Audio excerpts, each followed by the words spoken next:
Indonesia adalah negara yang sangat kaya, terdiri dari belasan ribu pulau, ratusan suku bangsa, dan bahasa daerah, serta beragam kebudayaan yang tersebar dari Sabang hingga ke Merauke.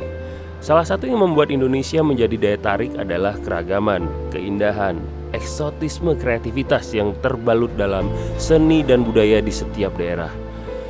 Dengan segala potensi yang dimiliki, pengembangan industri kreatif adalah salah satu peluang yang cukup menjanjikan bagi insan-insan kreatif di Indonesia. Tidak hanya sebagai media dalam mempromosikan keindahan yang dimiliki, namun industri kreatif dapat lebih berperan sebagai penyumbang devisa baru bagi pertumbuhan ekonomi melalui ekspor. Melalui Bank Indonesia, industri kreatif Tas Pordir Aceh dapat dijadikan sebagai program percontohan dalam implementasi pengembangan industri kreatif, pemberdayaan perempuan, serta komoditas berbasis ekspor.